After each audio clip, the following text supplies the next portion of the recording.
A lot of this isn't going to make sense to you, and I'm sorry.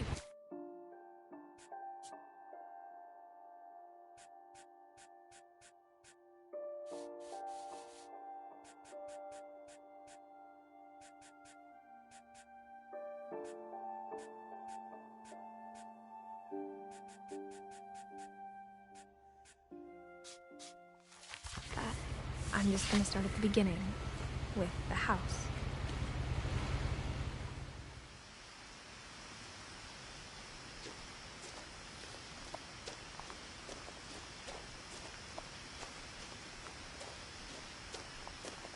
I lived here until I was 11, but I wasn't allowed inside half the rooms.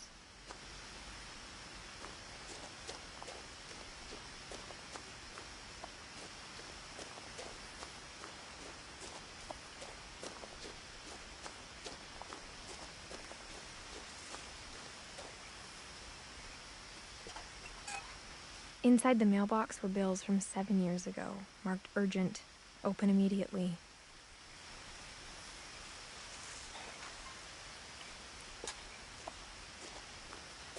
I hadn't been back since my brother Lewis's funeral.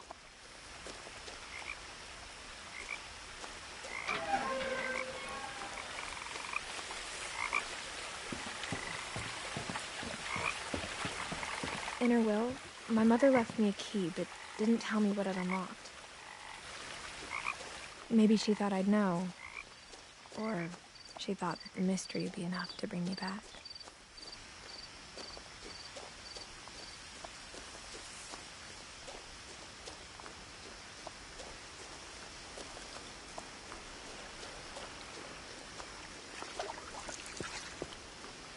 The truth is, even after I inherited the house, I never thought I'd come back to it. But now I had questions about my family that only the house knew the answers to.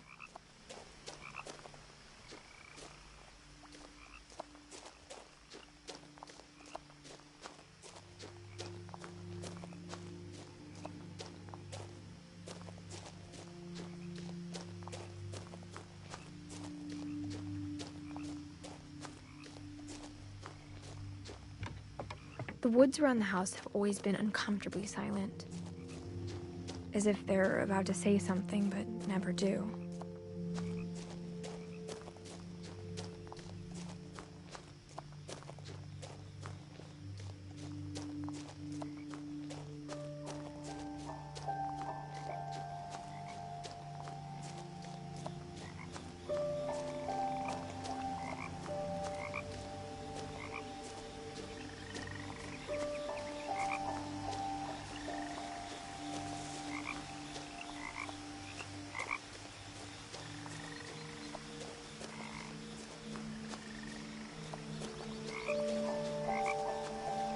The house was exactly like I remembered it, the way I'd been dreaming about it.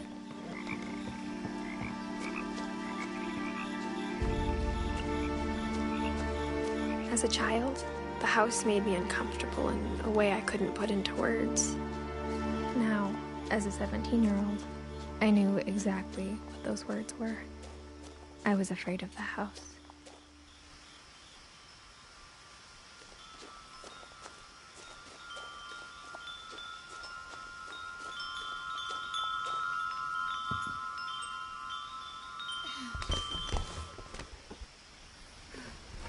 Crawling through the doggy door used to be a lot easier when I was 11.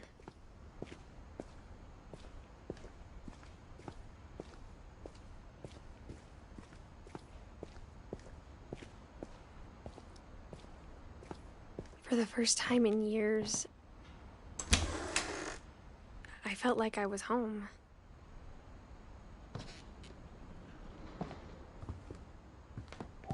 But instead of a family, there were just memories of one. Like how only one restaurant would deliver to our house, so we had Chinese a lot.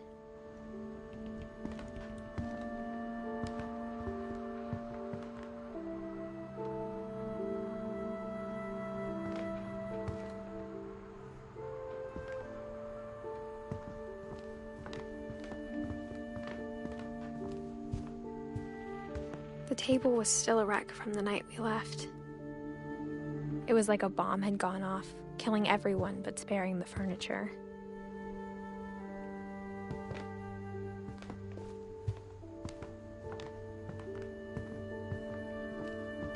My mom was the only one of us who could imagine Great-Grandma Edie living in a nursing home.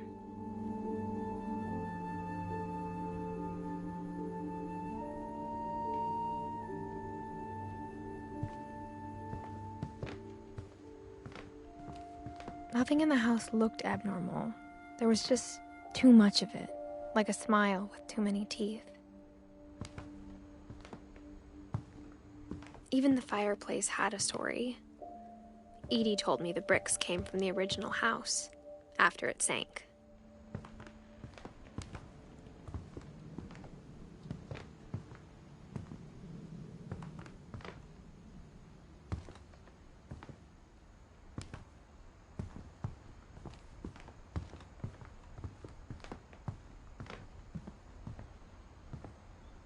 Mom always told me to stay out of the basement, so I wasn't too surprised when the key didn't fit.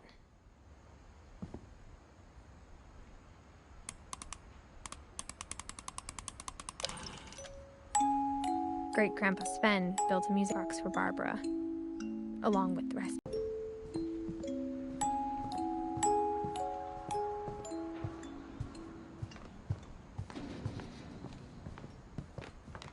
After Louis started working at the cannery, we all got pretty sick of salmon. Except our cat, Molly.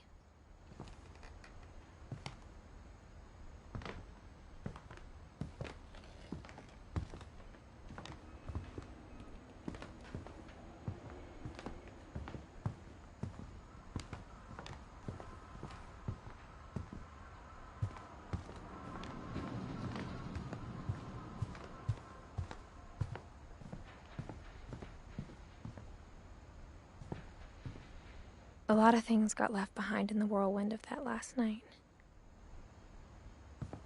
My mom wasn't much of an optimist, but she never stopped believing that my brother Milton was alive.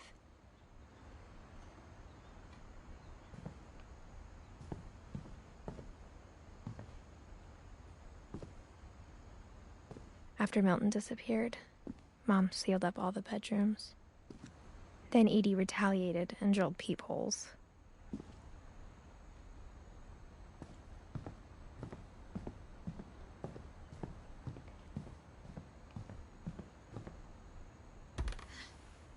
My Grandpa Sam spent 7 years sharing a room with his dead brother, Calvin.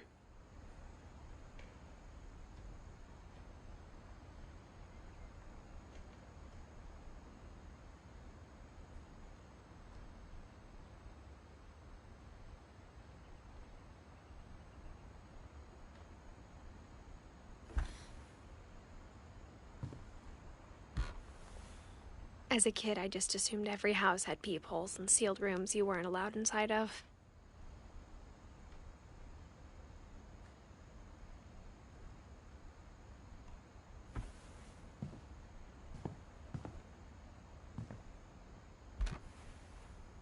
The last time I was in Edith Sr.'s room, I was 10 and she was painting my portrait.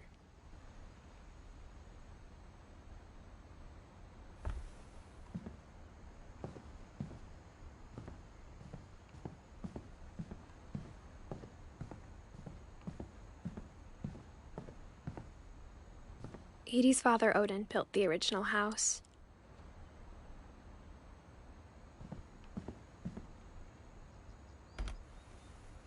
Barbara was a child star for 2 years, until America grew out of it.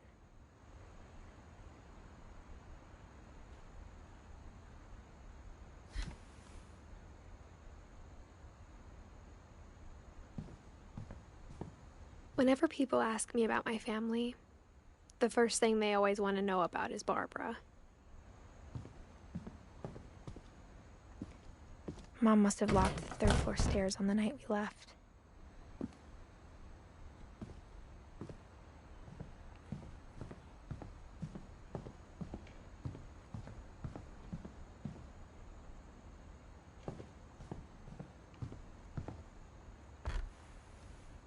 Molly always seemed like a girl I could imagine being friends with, if she hadn't died in 1947.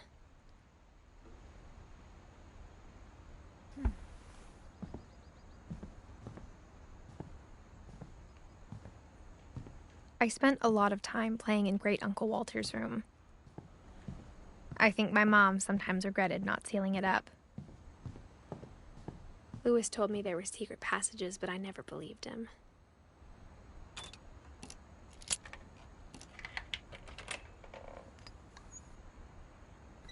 Turns out, my mom was really good at keeping secrets. Now it was time to find out what my mom had been afraid of.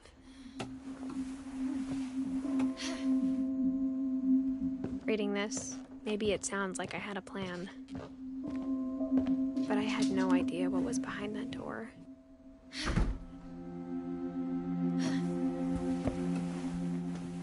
Just like I had no idea where all this was gonna lead.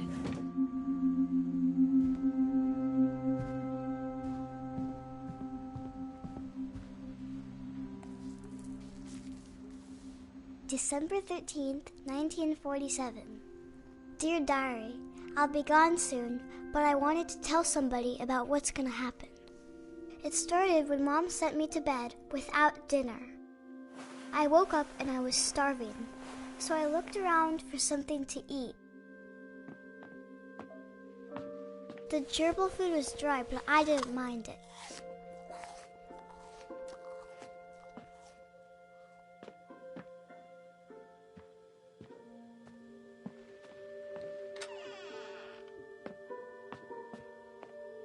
I kept eating and eating.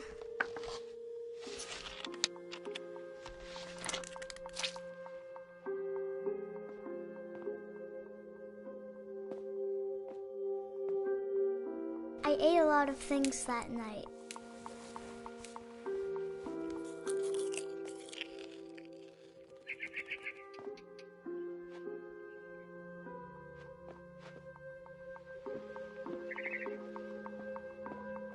Then I heard chirping outside my window. It was a barn swallow going back to her nest. I reached out for her.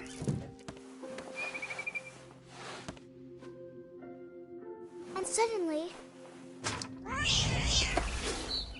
I was a cat.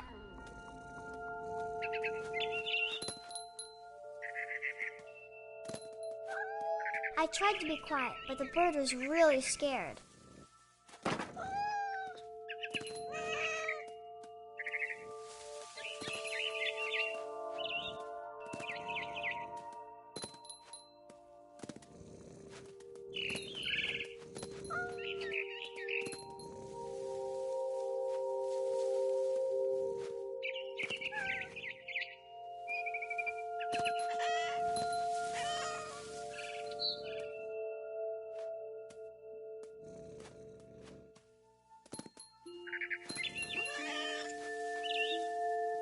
I jumped and I almost got her.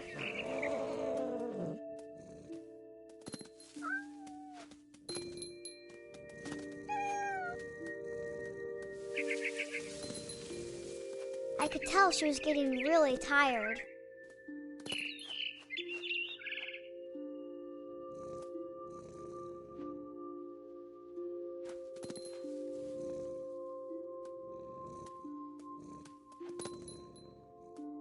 Now I was up in the big tree.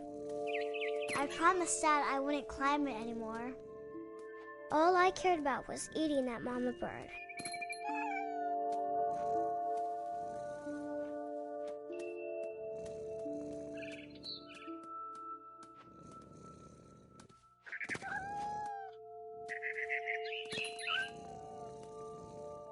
I gobbled her up. And suddenly, I was an owl. First, all I heard was the wind. Then I heard little teeth nibbling in the grass.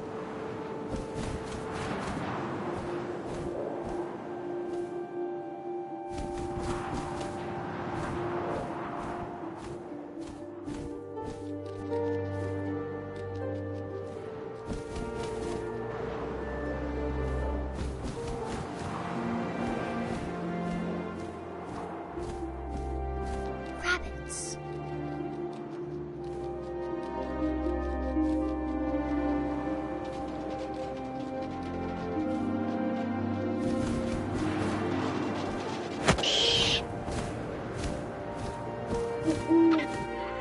imagined his face looking up and seeing mine through my talons.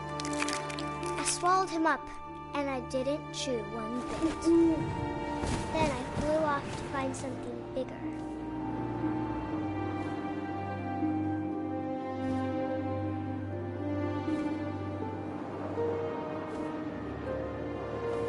A mama rabbit.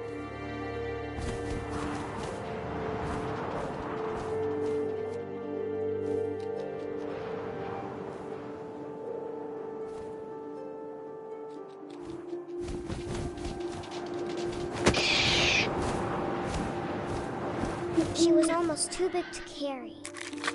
I started choking, but I couldn't stop eating. And suddenly, I was a shark.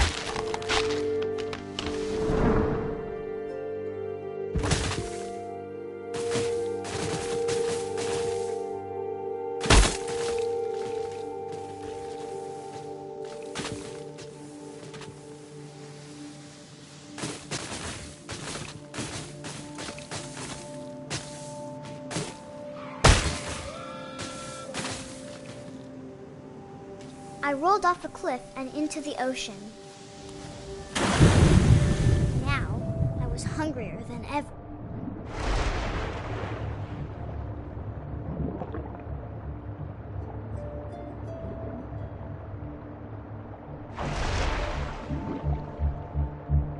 I wanted fat, juicy seals.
Tasted really good.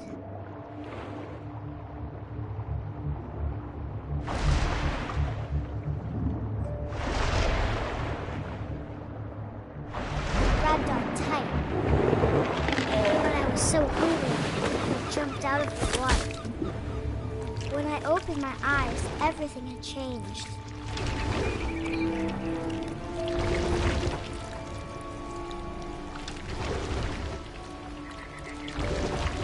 Now I was a monster, and I smelled people everywhere.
was big, but I moved real quiet.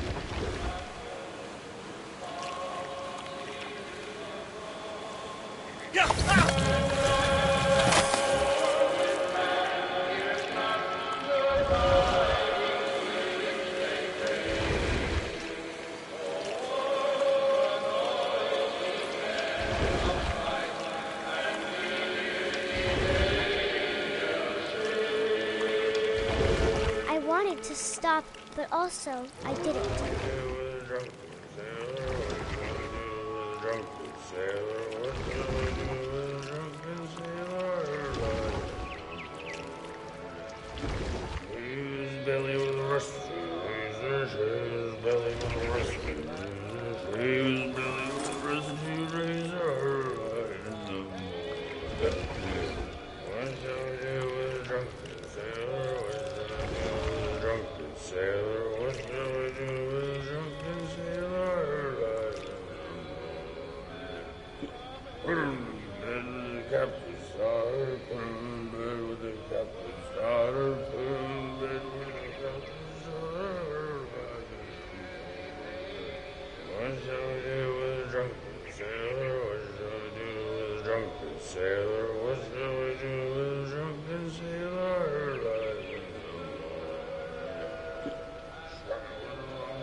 Passenger, I was still hungry. And across the water, I smelled something new. Something I had swam towards it.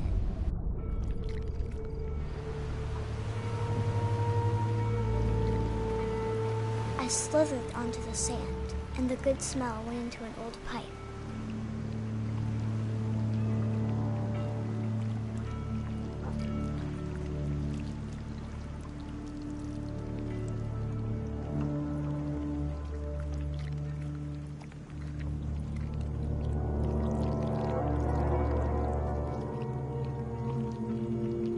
I got closer and closer.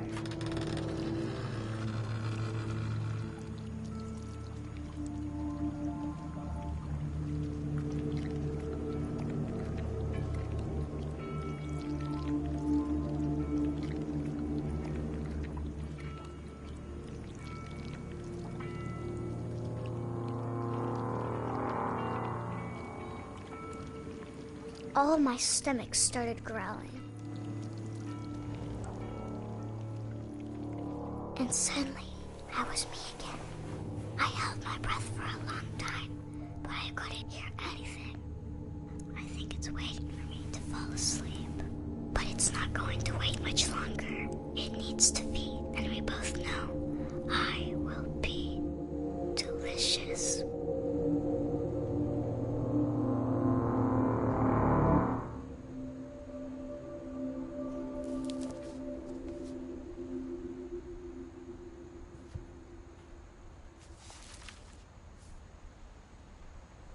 I'm not sure if I believed all of that, but I'm sure Edie would have.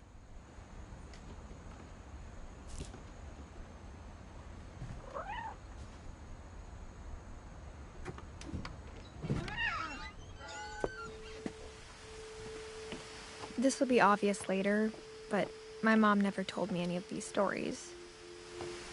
Edie would have, but Mom didn't like bringing up the past.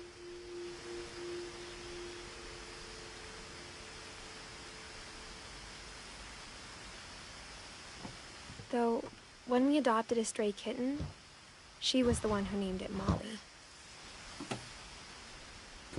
I spent a lot of time in Great-Grandma Edie's room.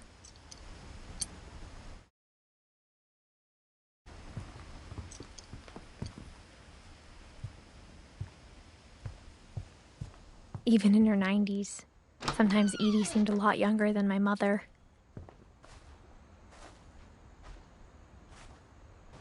The only trace Grandpa Sam's first wife, Kay, left on the house was the pink bathroom. It was a pretty big trace.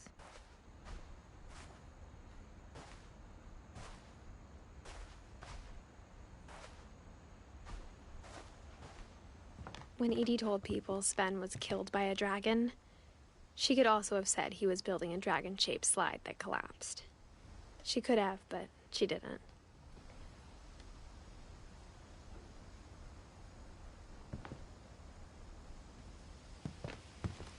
One summer, they evacuated the island, but Edie refused to go. For a few weeks, she was a celebrity. Edie gave a big interview about a mole man living under the Finch house. My mom was furious.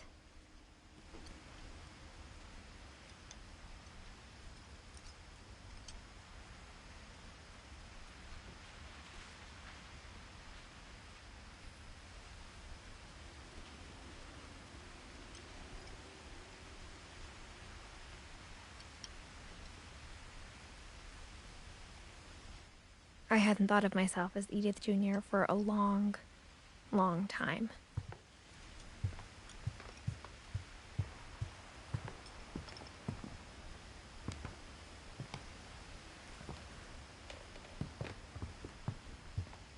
Her room was like a museum. For 500 years, the Finches have been famous throughout Norway for their fortune. Odin Finch buries the latest victims of the family curse. His wife, Ingeborg. On January 7th, 1937, he set sail with his family and his house. But 40-foot waves off the coast of Washington send the house and Odin to the bottom of the sea. Odin's daughter Edie, with husband Sven and baby Molly, step ashore on their new home. Odin Finch is the first to be buried in the new family cemetery. His daughter Edie is already dreaming of a new Finch house.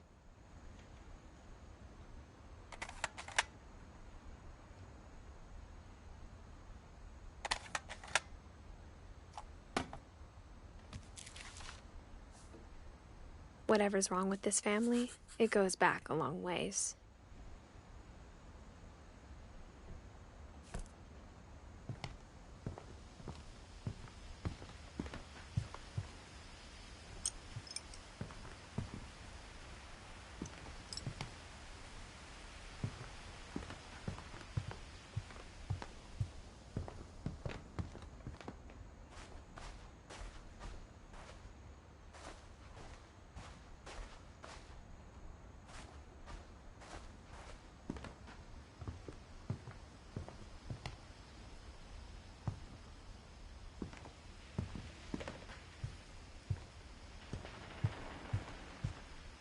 Louis died a week before we left, but Edie had already started to memorialize him.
Edie knit me a new pair of gloves every year, just in time to replace the old ones.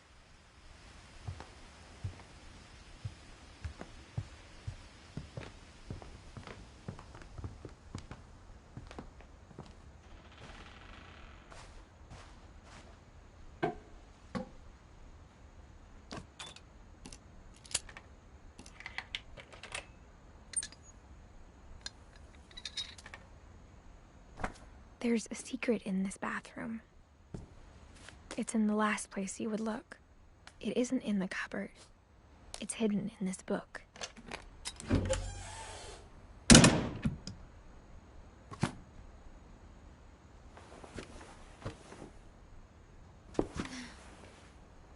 Sven gave Sam an old camera he'd refurbished. He never put it down.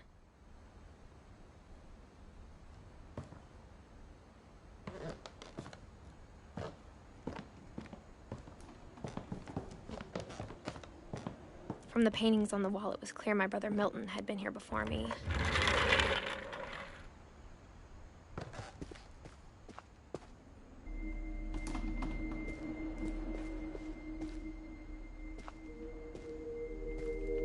I knew Grandpa Sam had a twin, and that he never talked about him. I guess my grandpa didn't like history any more than my mom did.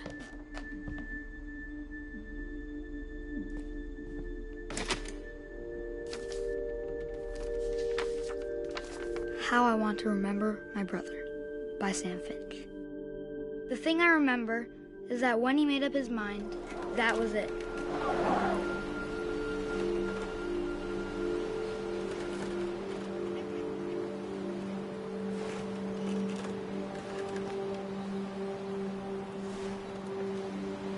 My brother said he'd die before he ate another mushroom, and he did.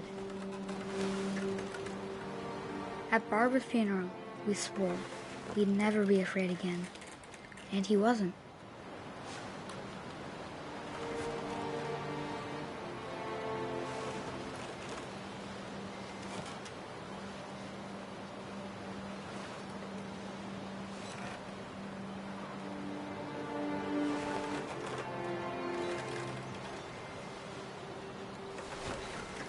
I think Calvin always wanted to fly.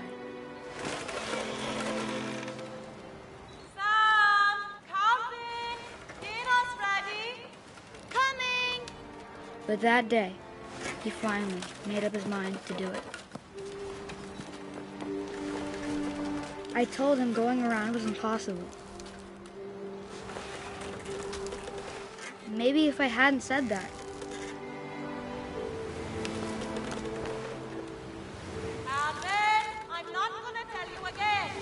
maybe if the wind hadn't picked up, then maybe he'd still be here. But I doubt it. I think he'd already made up his mind. That's what I want to remember about my brother.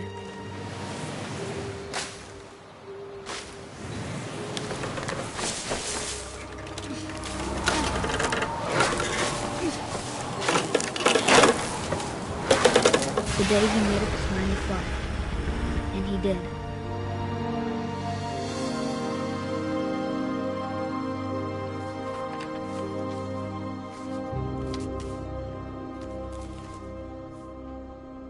Calvin's story felt strangely familiar. When I was younger, I remember trying to do the exact same thing. After the funeral, Edie roped off Calvin's half of the room.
passages were a pretty tight fit. They'd obviously been built for smaller hands and bellies.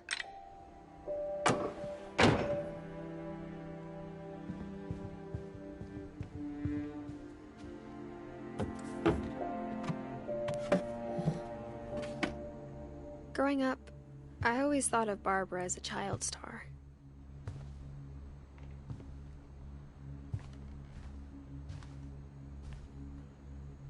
I never thought about how hard it must have been for her afterwards.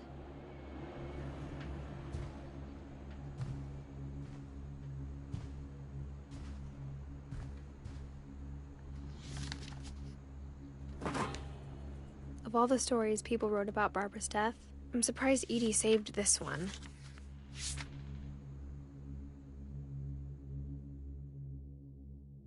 Old Jack here with another ghastly tale inspired by America's most unfortunate family.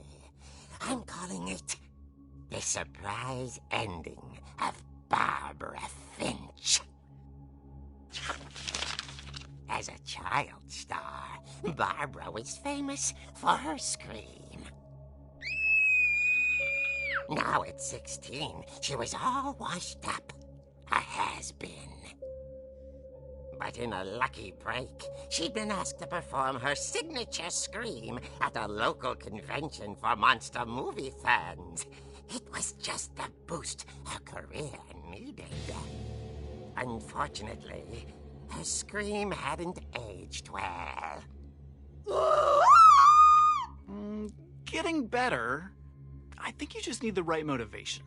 Her biggest fan and current boyfriend, Rick, was about to demonstrate when... Now that was a great scream. It was Barbara's father, Sven. He'd slipped into a table saw and had to be rushed to the emergency room. So Barbara got stuck babysitting her youngest brother, Walter. Her convention comeback was cancelled. Okay, I'm hearing frustration, but I'm not hearing terror. What if I tried... A gang of hoodlums in Halloween masks have been terrorizing Orcas Island tonight. Police are urging residents to... That came from the basement. You're right! Also, I loved your delivery on that. Why is your basement door locked? Because my dad likes making puzzles and secret passages.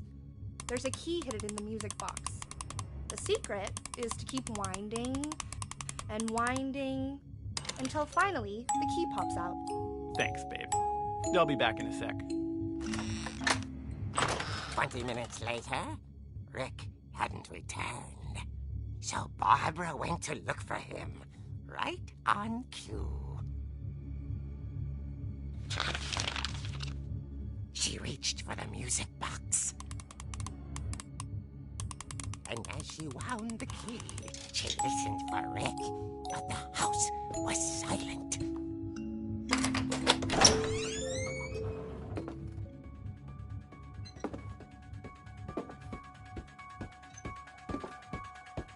She found Rick's crutch and imagined the worst.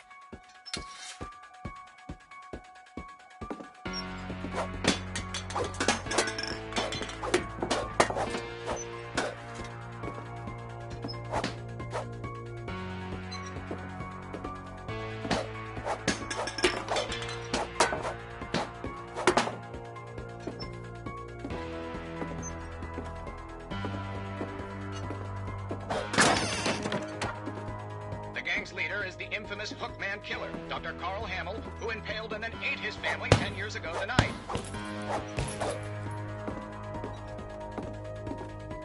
Old Finch rattled and grew still. Oh dear! Oh! Rick? Barb, relax. I was just trying to scare you to help you find your scream. Well, I'm not scared, Rick. I'm furious. Then act furious. All I'm getting from you now is that you're hurt and confused and you're...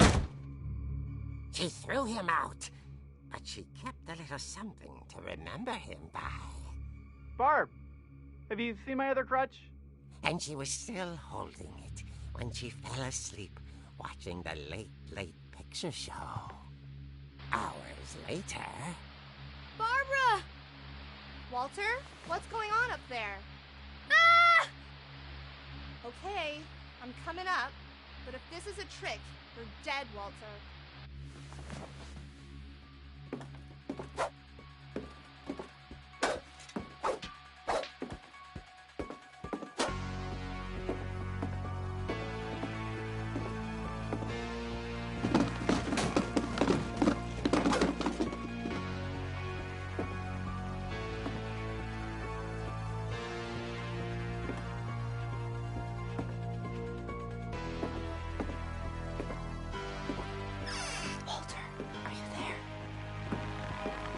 Walter had vanished, but his bedside radio was still on.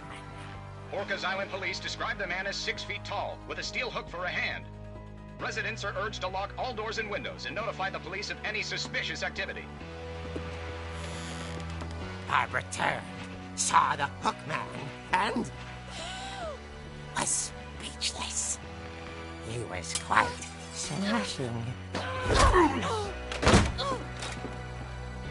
And who he was, he couldn't get enough of Barbara. Okay, Barbara, there's gotta be another way out of here. That night, she played her part beautifully.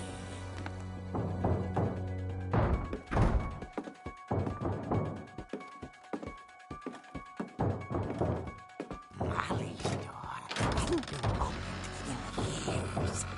The hinges grow.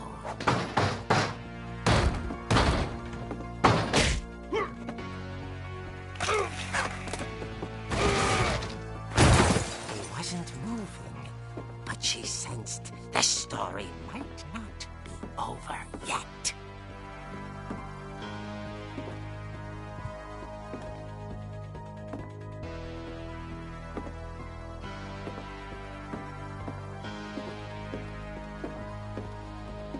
The hookman had vanished.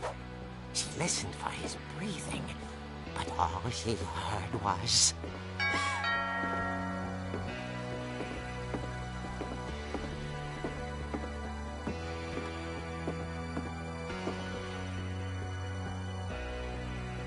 Someone at the door was dying to speak to young Barbara.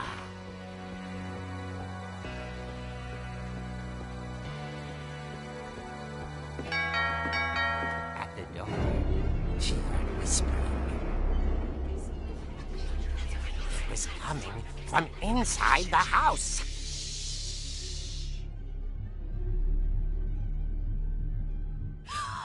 Oh dear.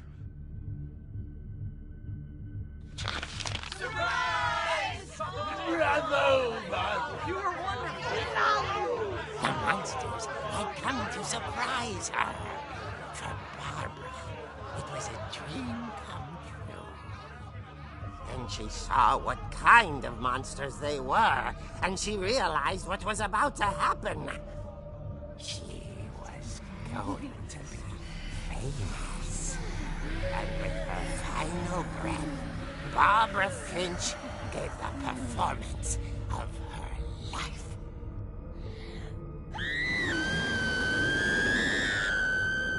I wasn't there myself, but I hear Barbara was magnificent. Poor girl.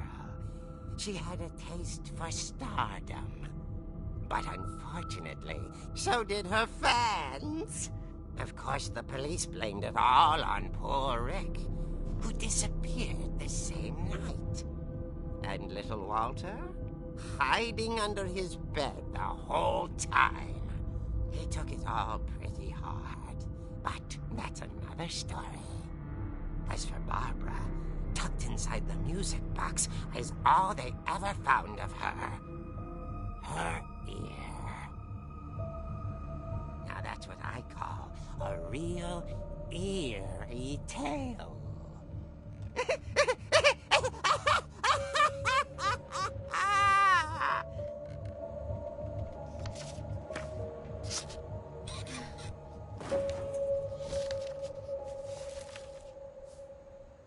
Edie told me all Barbara wanted was to be remembered, as absurd as that comic was. Maybe what Edie saw was a happy ending.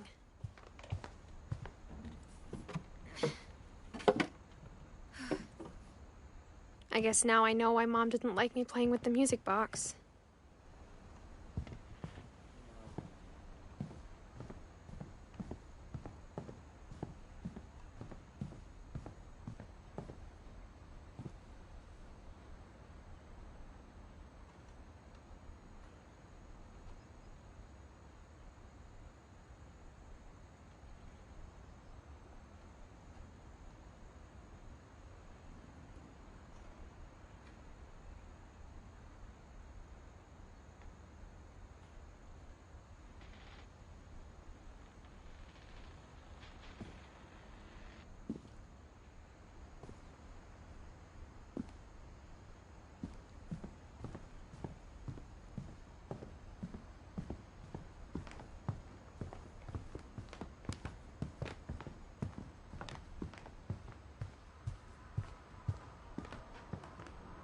It's funny. All those times I played with the music box and never found the basement key.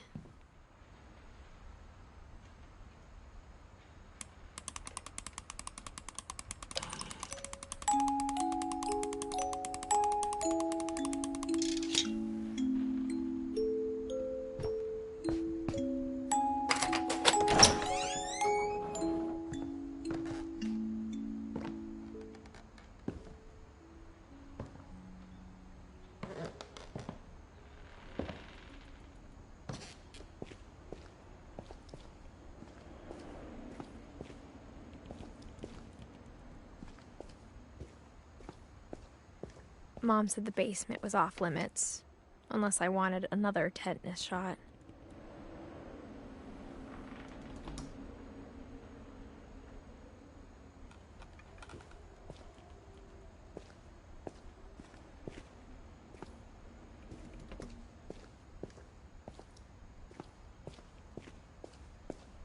I saw Edie sneak down to the basement once, carrying packages. I thought maybe she was hiding presents. It turned out she was hiding a lot more than that.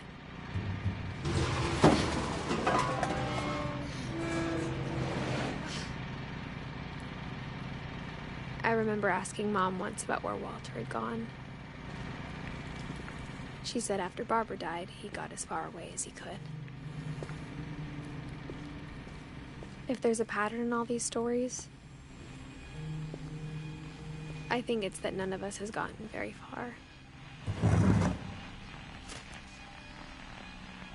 Goodbye, everyone. I can't believe I've been down here for 30 years. On that first day, after the shaking started, I didn't think I'd survive a week.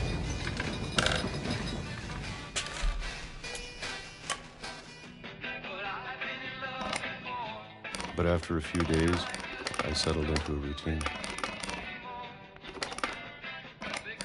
That's what kept me sane. Having a schedule, living for today. I always expected to be dead tomorrow. But if you wait long enough, you get used to anything.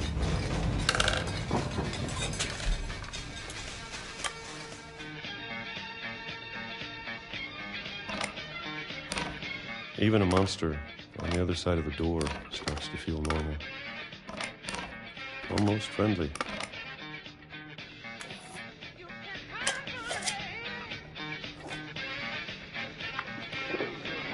And then one day, everything just stopped. Whatever that thing was, it was gone.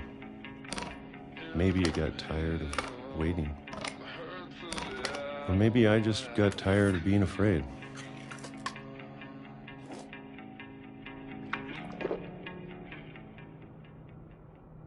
It's been a week now, the longest in 30 years. I'm done waiting. I have to leave. while I still can.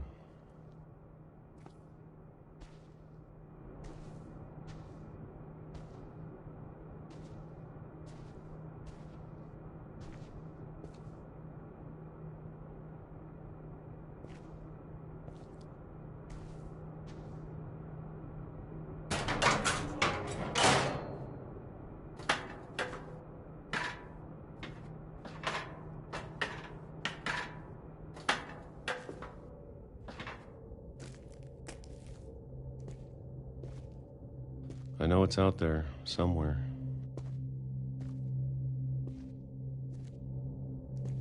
Whatever killed Barbara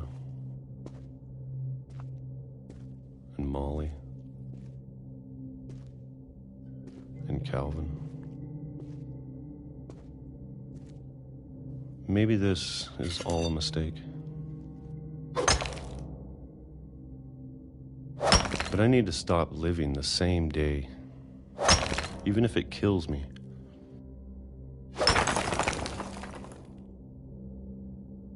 Whatever's out there, I want you to know I'm ready for it.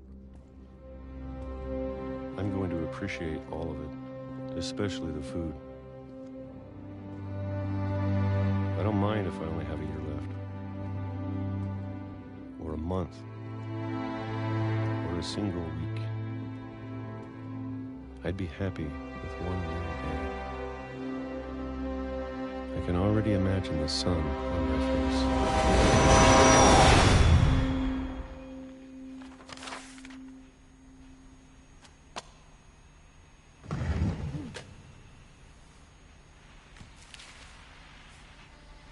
Walter died when I was 6.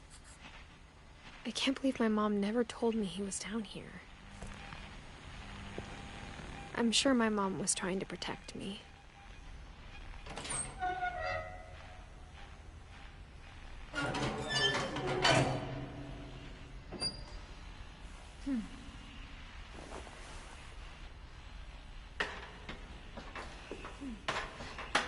Maybe she was afraid I'd end up like Walter.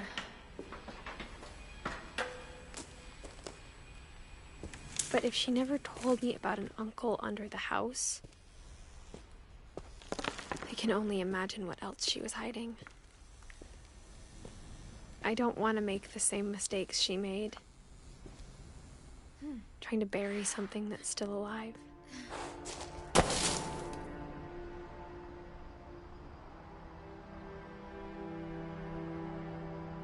Now that there's only one of us left, or maybe 2, I thought it was time I heard the stories for myself and found out what happened to everyone else. But now I'm worried the stories themselves might be the problem.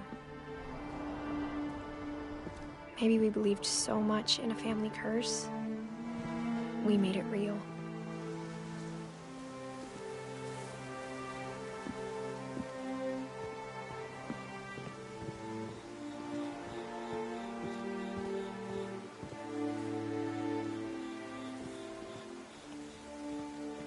I don't know if I should even be writing this.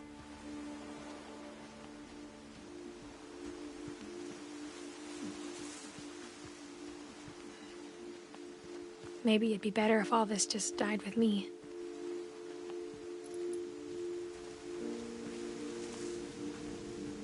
But I thought you should know about your family.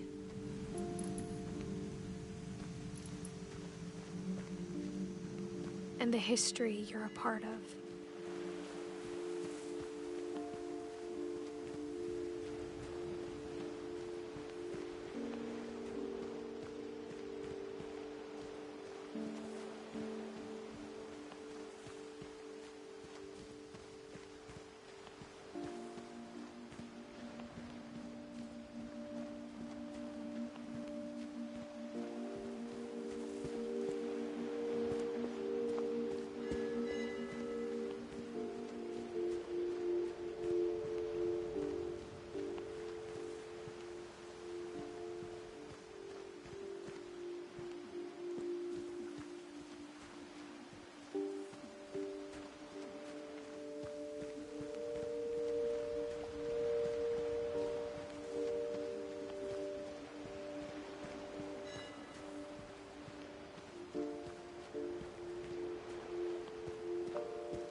Though to be honest, I feel as lost as you probably do right now. I think the people in these stories believed them, for what that's worth.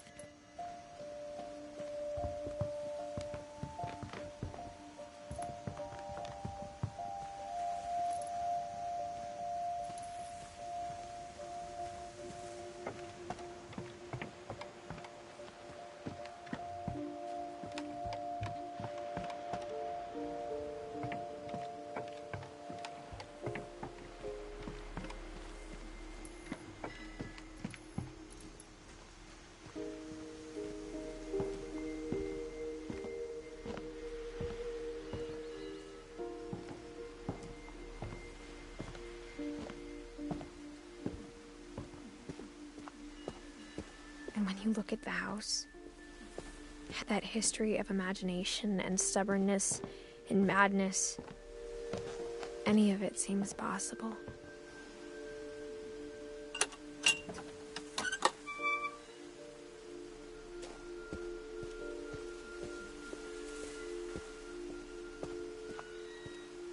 I think we've been surrounded by death for so long, we've just gotten used to it. What kind of family finishes building a cemetery before starting the house?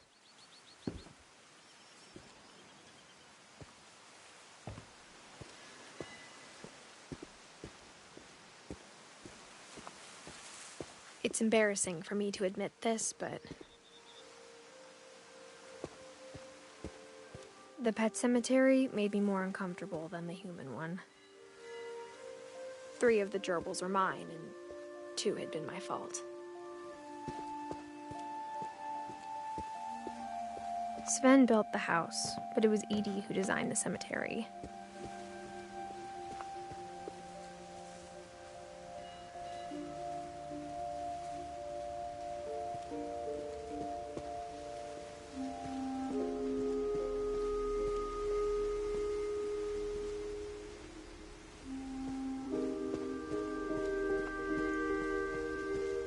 I'm sure Odin's monument had been Edith's idea. My mom was always trying to move on, but for Edith, the past never went away.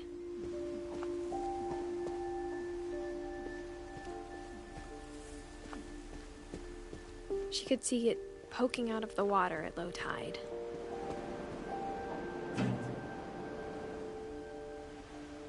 Edith said she dreamed about the old house every night.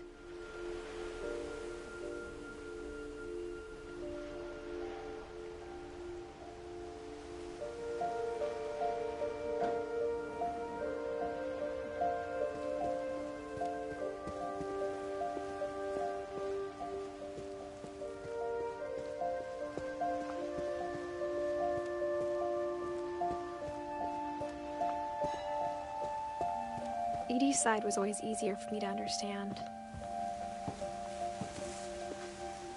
But the older I get, the more...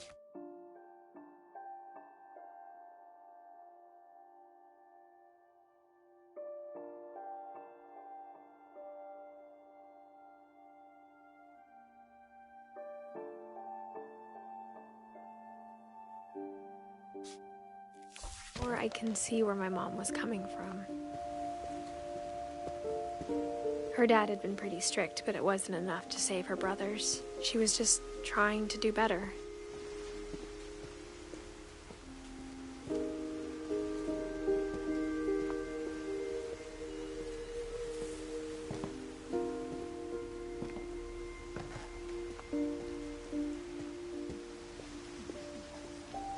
There's so many things I wish I could ask my mom now. Part of me thinks this is what she wanted all along. For me to come back someday and find everything out for myself.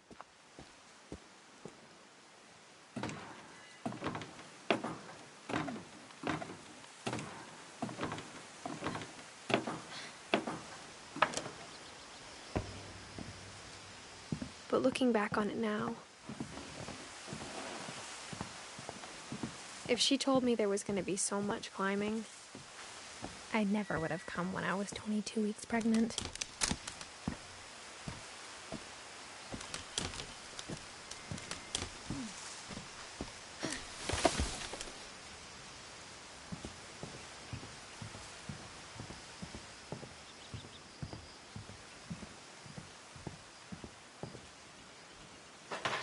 I never met Grandpa Sam, but I think he and my mom had a lot in common.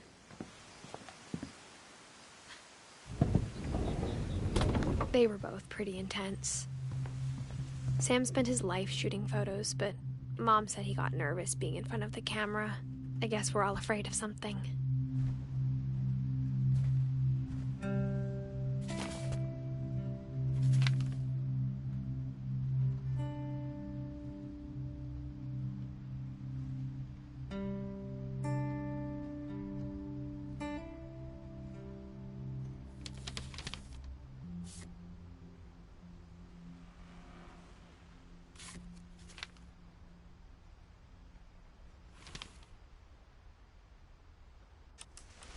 Dawn, I promise, you'll never forget this weekend. Yes, sir. These memories are gonna last a lifetime. Am I gonna have to shoot anything? Perfect. It's gonna rain the whole weekend, isn't it?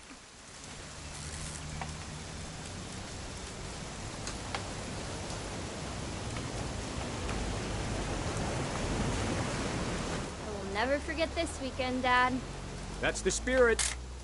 Okay, got it. I'm gonna take some pictures, okay? Just be careful. That camera's older than you are.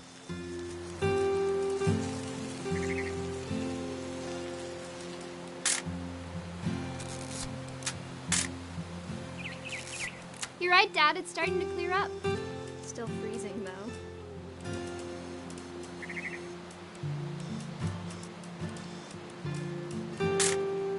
Aw.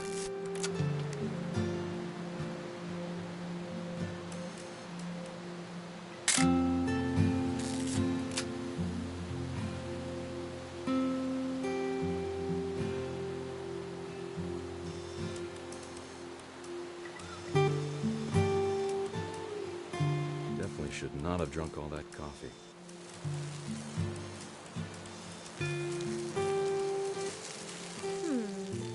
Hold still while I take a... Hey! That's a keeper. Nothing quite like being outside. I'm just saying, I'm not always gonna be here, Don. You'll need to remember this stuff, if you want to survive. I'll be fine, Dad. You know who else thought he was gonna be fine? Some guy who died. Don, I'm being serious. I know, Dad. You're always serious. Doesn't being out here make you want to chill out? To tell you the truth, I haven't been out here in 20 years.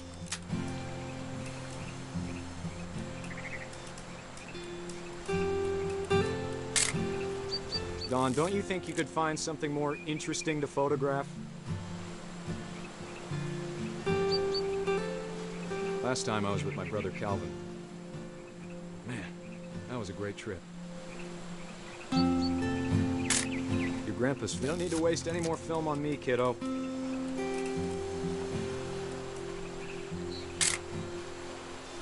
We found an old logging trail. There were deer everywhere. I bet if I could remember where that trail was, we'd spot a buck for you in no time.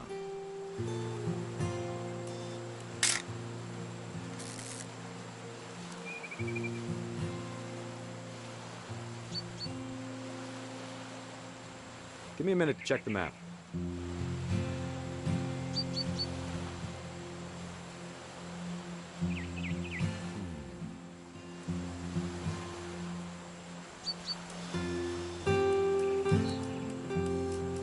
Let's see.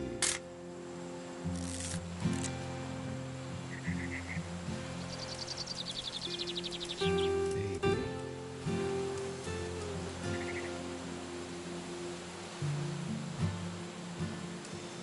Or was it?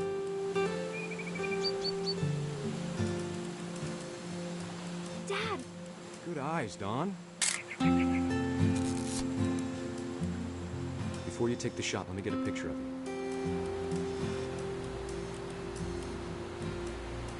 Dad, I... Let me get behind you. Do I have to do this? Don, you don't have to do that. Great shot, Don!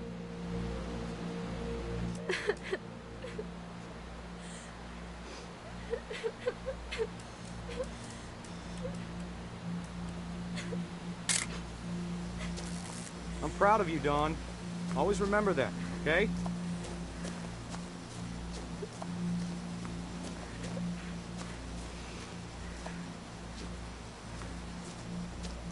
Sorry, Dawn, just gotta reset the timer.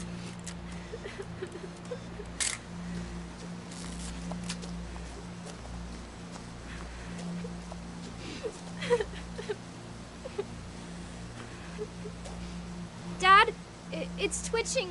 I think That's it's totally normal, Dawn. Just focus on the camera. Try not to think about— Dad!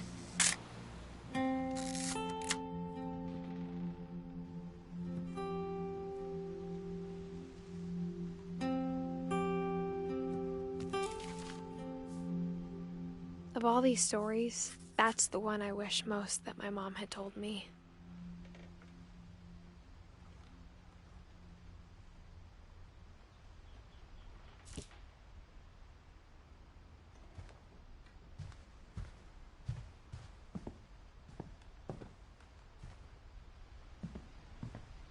Instead of hiding from death, Sam seemed to go out of his way to meet it.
After Sam died, my mom and Edie got really close. They'd both lost a lot.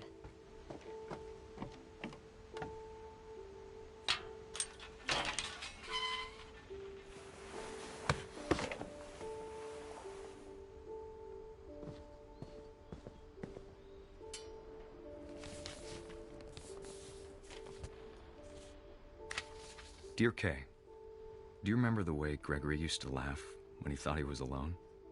Like something funny was happening, but only he could see it. I think he saw things the rest of us don't.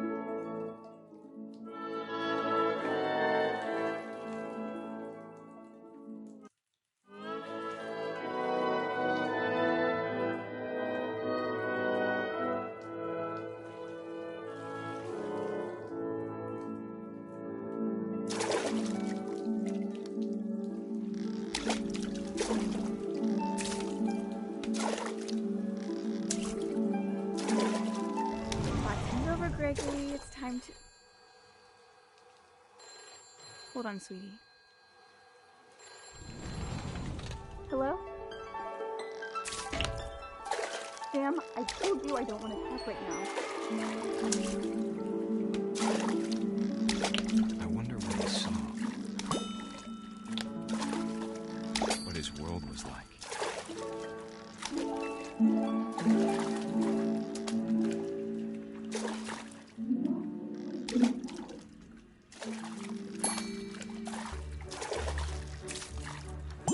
Reminded me so much of him. Lost in his imagination.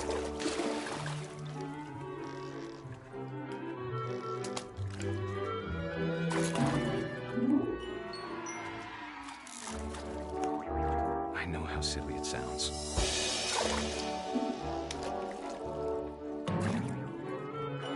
But I worried about a baby being too happy. I could feel you slipping away. Sorry about that, Gregory. I know you did everything you could. Maybe if I hadn't called that night. Damn it. I wish he could have told us. No, I don't want to. About the world he saw.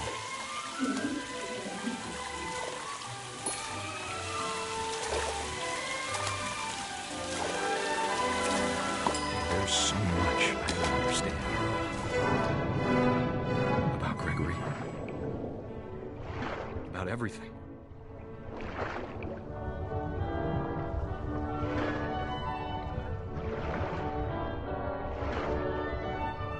But I know what happened wasn't your fault.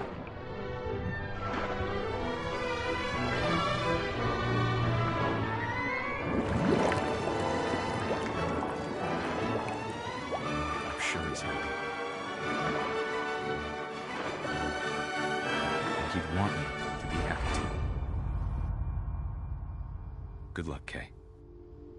Love, Sam.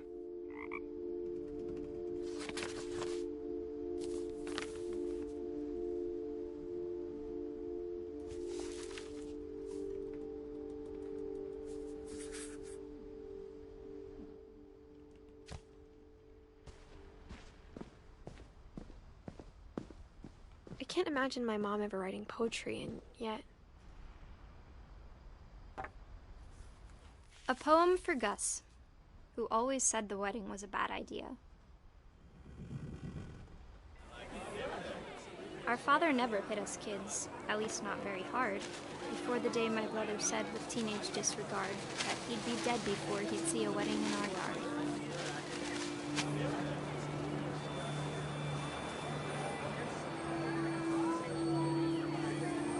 My father made him come, of course, but Gus stood far apart, just flew his kite and bottled up the storm inside his heart.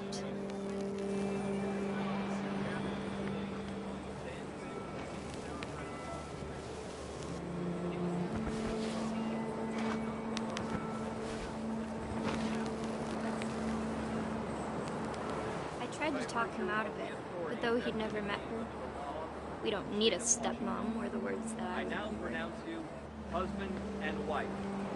You may kiss the bride.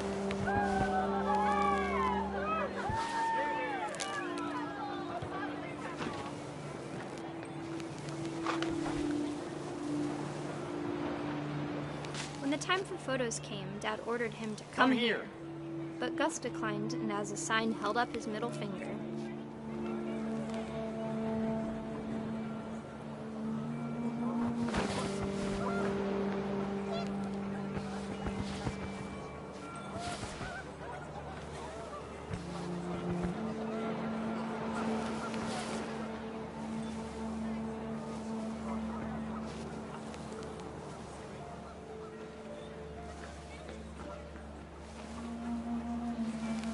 The wind picked up, and panicked geese appeared and quickly went.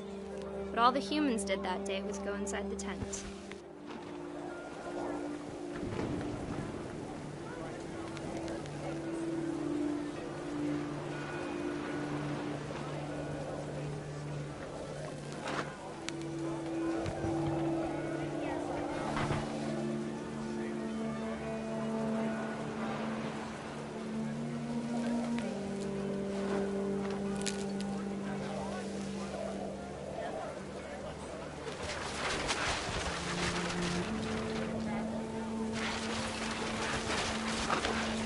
The rain came down in buckets then, but no one seemed afraid that nature might destroy the tent our dad had crudely made.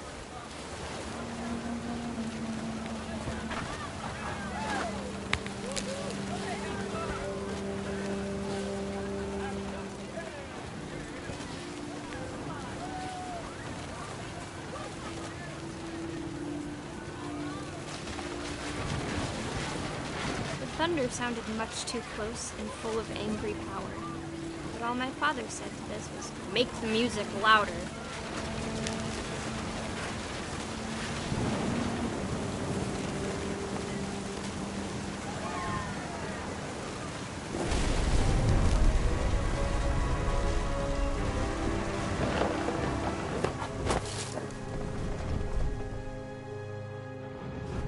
I wish that I could truly say I thought about you on that day.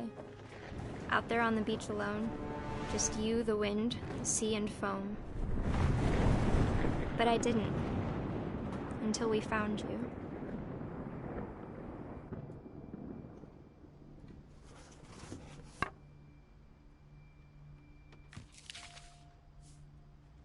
She never talked about him, but Mom told me once if I was a boy, they were going to name me Gus.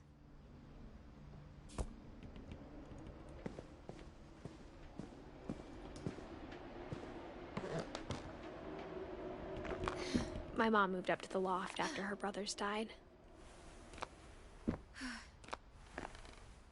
At the time, it was as far away as she could get.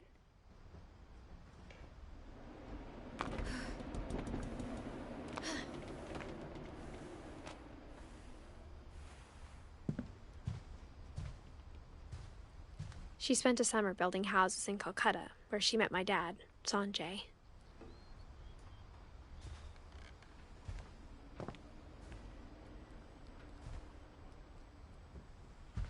Religion was another thing my mom never talked about, but I think it helped her a lot after her dad died.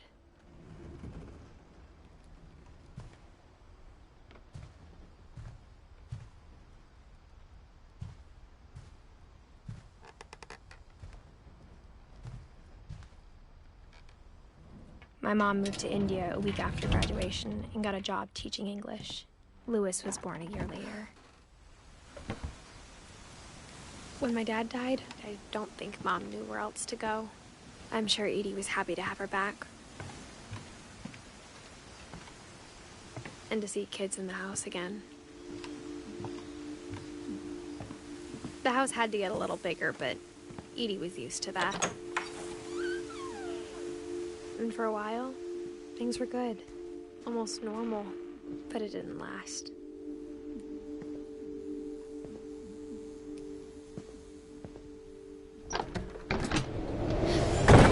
The beginning of the end was Milton's 10th birthday, when Edie gave him a castle.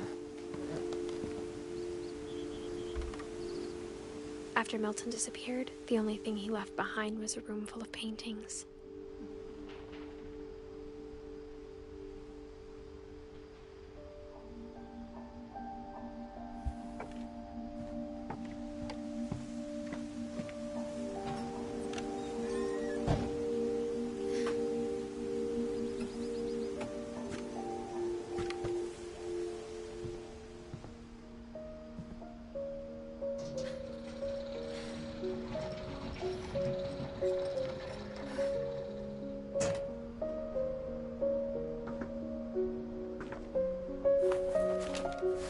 Milton Finch in The Magic Paintbrush.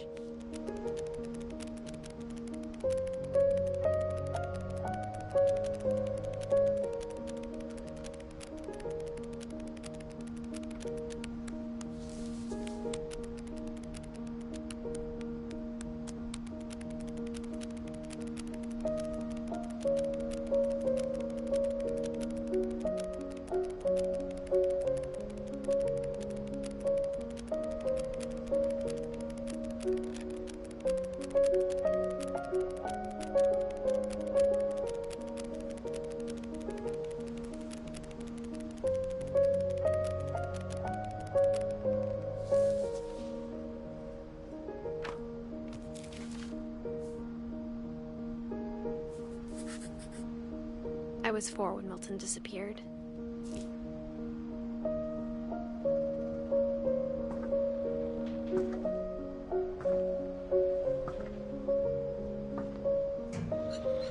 Mom spent months searching for my brother. Then she sealed the doors.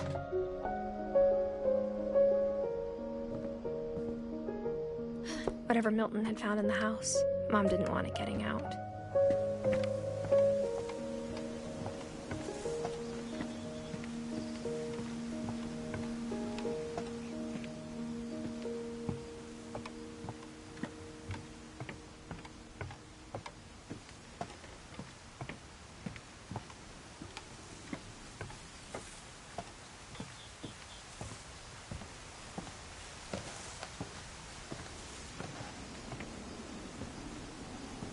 Mom definitely blamed Edie, but I think Louis blamed himself. After he graduated, he just spent more and more time in his room, until Mom got him a job at the cannery. Everyone always told me to stay out of Louis's room, except Louis.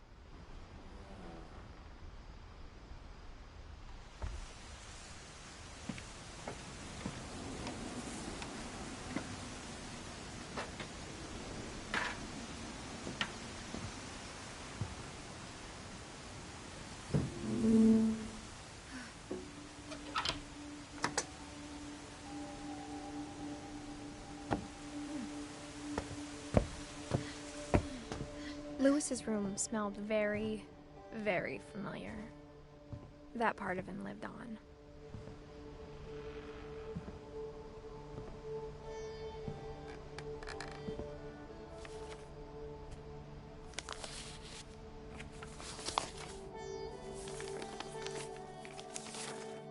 Dear Mrs. Finch, as Louis's psychiatrist, I can understand your desire for an explanation.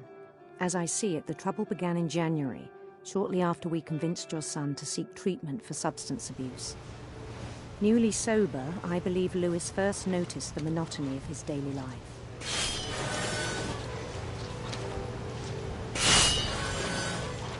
He kept working at the cannery, but he withdrew part of himself. In our sessions, I saw the same behavior. His mind began to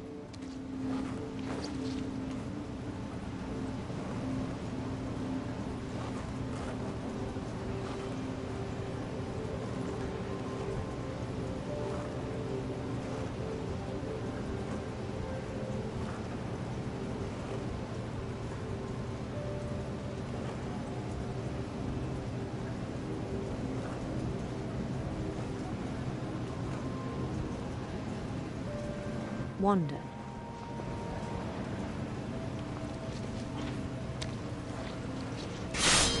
I asked him to describe it. He said he started small, imagining a labyrinth. He'd feel his way about. Then something moved. Bats. And toads.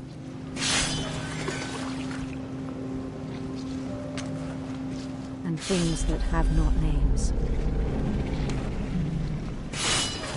He knew it was all in his head.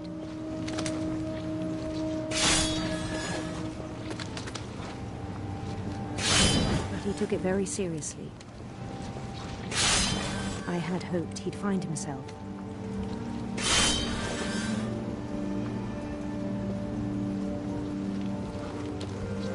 But he found something more. I worried about him then. Daydreaming at the cannery. I spoke with his boss. But he said Louis had become a model employee. Methodical, tireless, focused. Like a whole new Louis. So I let him go on.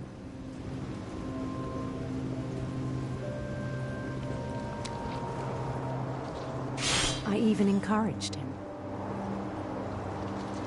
It seemed very promising at first. He told me he'd made a new friend.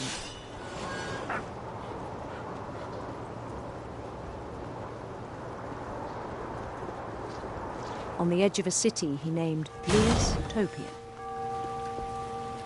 He built the city up slowly, brick by brick.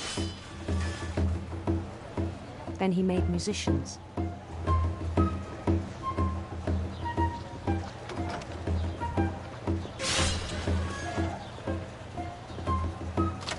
And songs for them to play.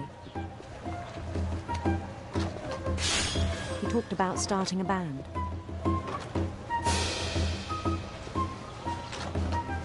And he was always humming something. Every day his imagination grew stronger.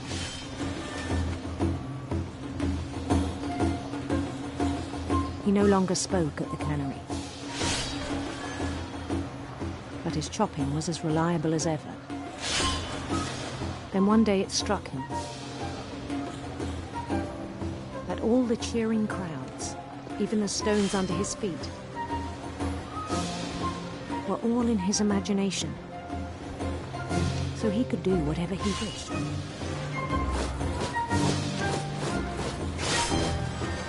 He held an election for mayor, and he won.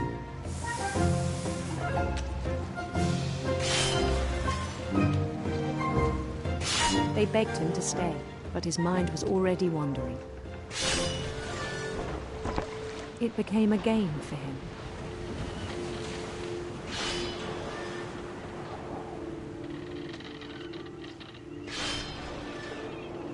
He'd conquer a city, then immediately push on. New Louisville.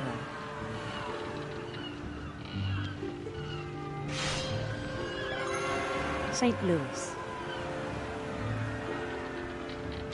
He started drifting away from our reality.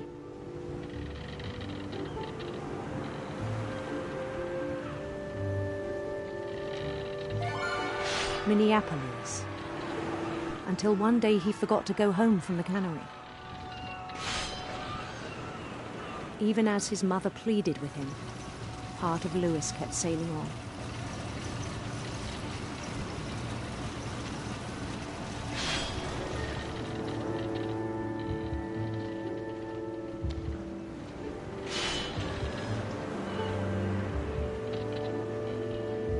In Louisburg, he heard rumors of a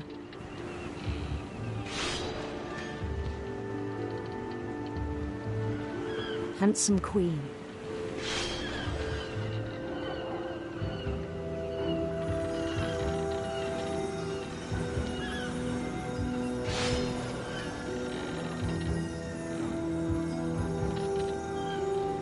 The queen was on her own quest for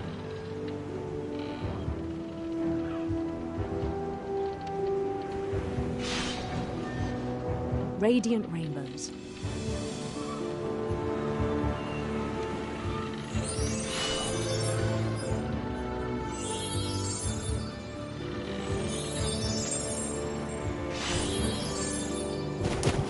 He followed the sound of her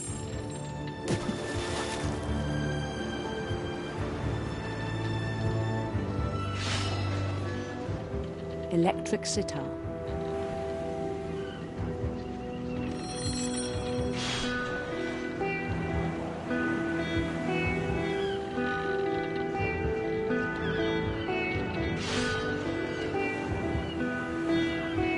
His chase led him to a golden palace east of the sun and west of the moon. Even then, his logic remained sound.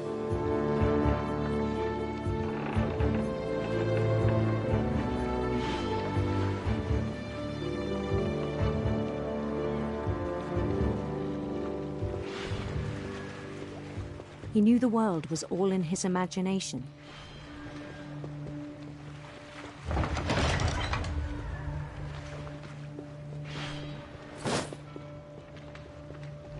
But he was so proud of having created it.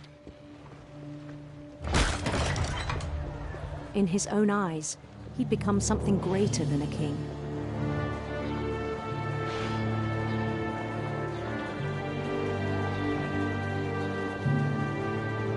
For someone who'd never known success in the real world, I think it was overwhelming. And then it struck him that the real Louis was not the one chopping salmon, but the one climbing the steps of a golden palace.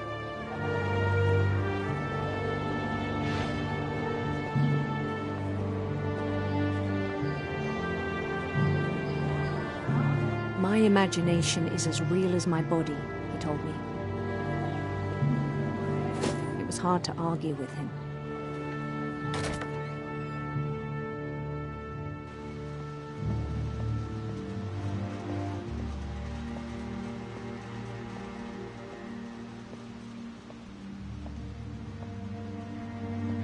The began to forget the world we know.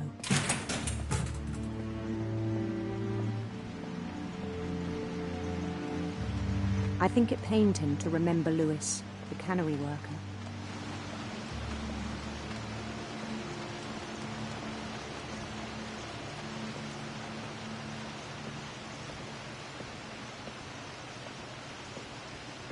He began to despise the man with a royal contempt.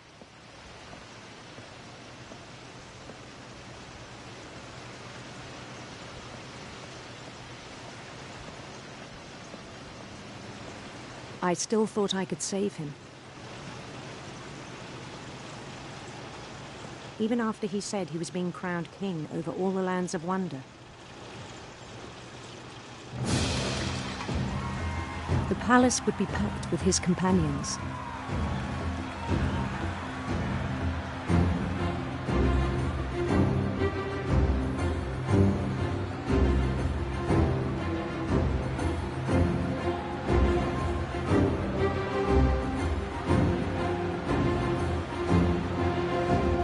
Including the wise Calico who'd insisted on advising him.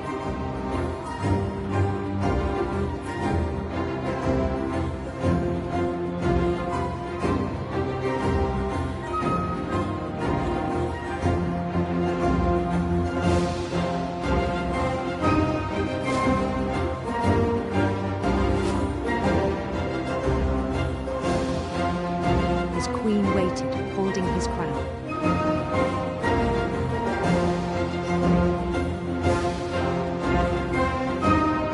There was only one thing left to do.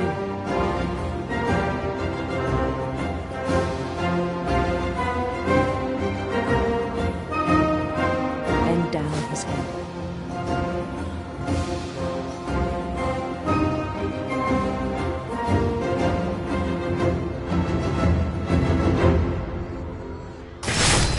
And the rest I think you know. Mrs. Finch, your son was a kind man who will be missed by all of us who knew him.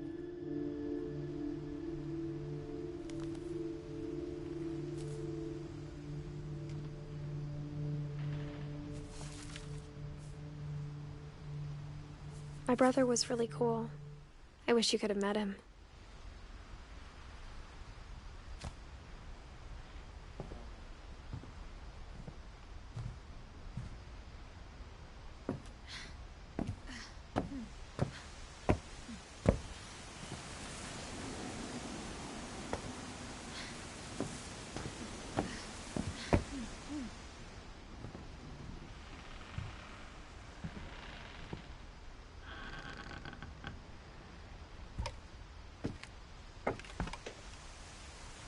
On the way back from Lewis's funeral, my mom told me to start packing.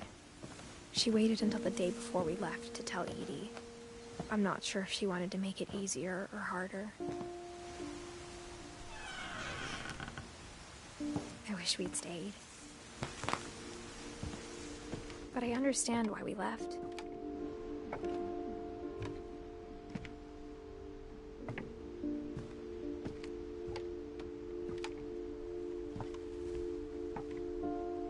My mom ended up leaving everything behind. What happened that night had been coming for a long time. Maybe it should have come sooner.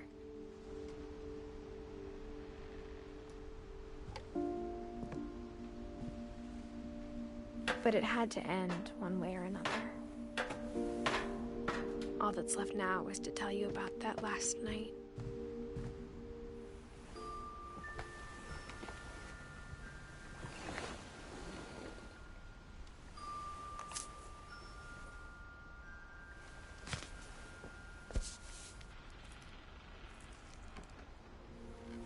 That whole last day, Edie just watched us pack and didn't say a word. Until supper, when she raised her glass and said, "To our final night together, and all our final nights apart." Grandma, you know what I said about alcohol. Some of your medications are very Edith, specific. I left a present for you in the hallway. Why don't you go open it? The grown-ups have to argue now. I'm sorry, you're right. We're all leaving tomorrow. Let's just enjoy our last... I'm not leaving. Edith, you're excused.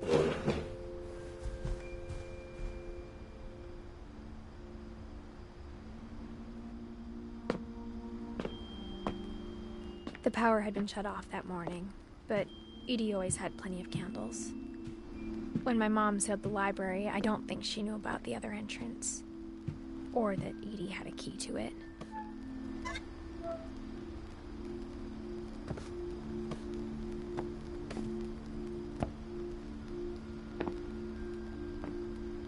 That thing you're afraid of isn't going to end when you leave the house.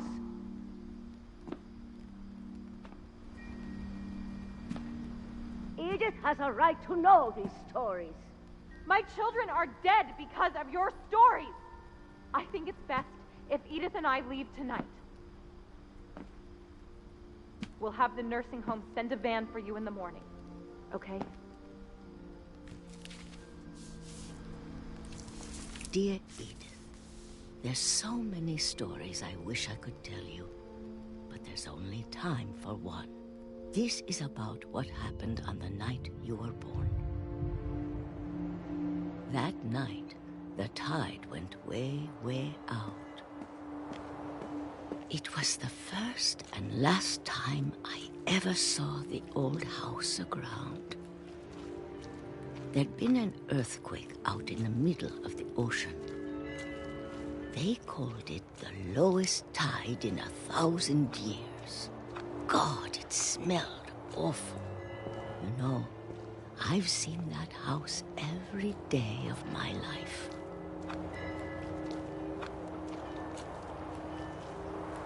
But I never thought I'd go back to it. When the fog rolled in, I lost my way.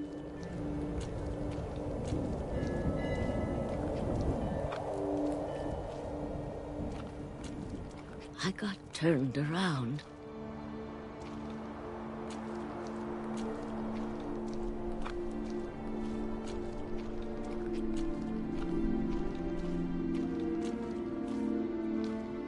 For a while, I wandered.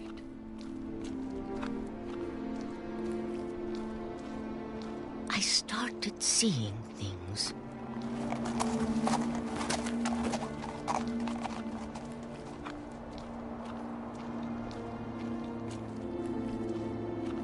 Things I'd forgotten had ever existed.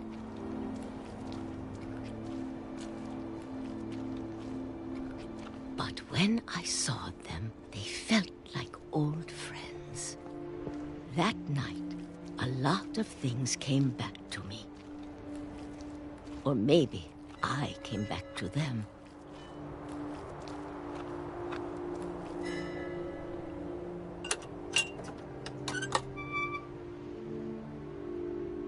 Things I can't explain, but that I need you to try and... Edith, what are you doing in here?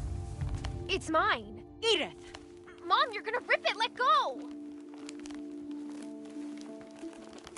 I kicked and screamed, but Mom dragged me to the car. I never saw Great-Grandma Edie again. The next morning, the van came to pick her up, but she was already gone. After that, we moved around a lot.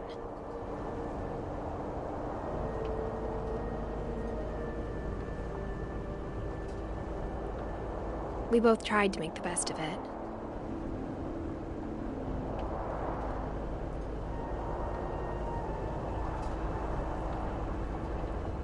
A few years went by.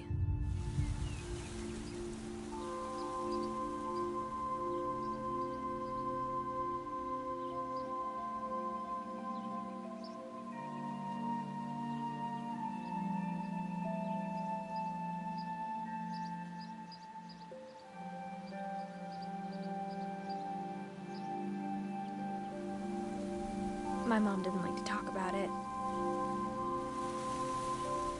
but she started getting sick a lot. The rest happened pretty quickly.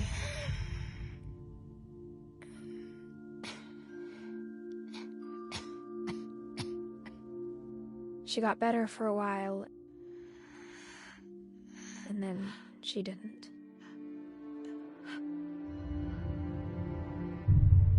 And then I was alone.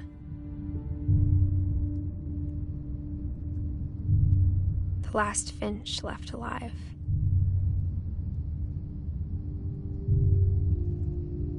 Until I found out about you. I'm still not sure what to tell you about all this. If we lived forever, maybe we'd have time to understand things. But as it is, I think the best we can do is try to open our eyes. And appreciate how strange and brief all of this is. This journal was supposed to be for you. But now I hope you'll never see it. I just want to meet you and tell you all these stories myself. But I guess if you're reading this now, things didn't work out that way.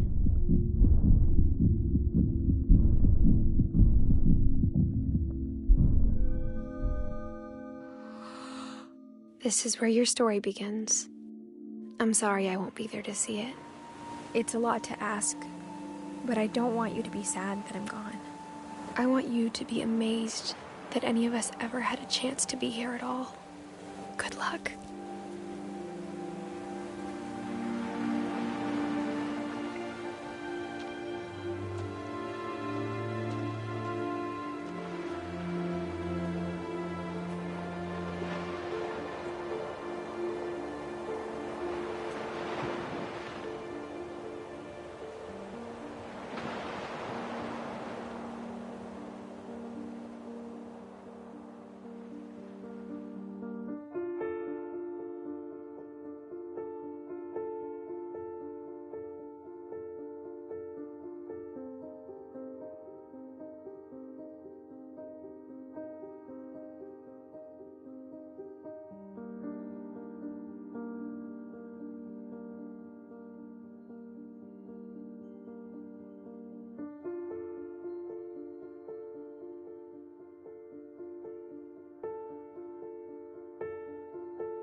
A lot of this isn't going to make sense to you, and I'm sorry about that. I'm just going to start at the beginning, with the house.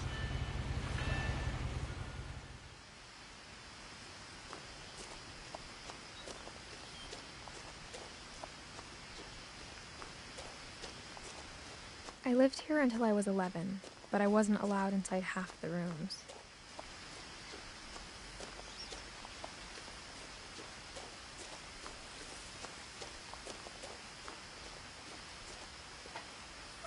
Inside the mailbox were bills from 7 years ago, marked urgent, open immediately. I hadn't been back since my brother Lewis's funeral.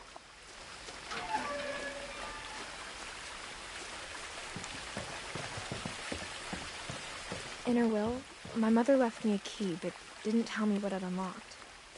Maybe she thought I'd know, or she thought that the mystery would be enough to bring me back.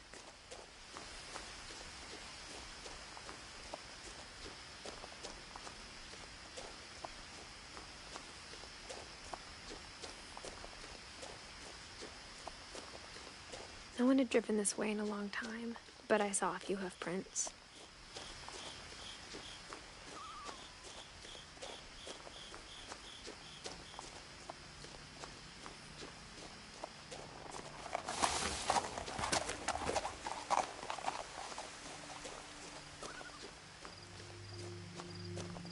The truth is, even after I inherited the house, I never thought I'd come back to it. But now I had questions about my family that only the house knew the answers to.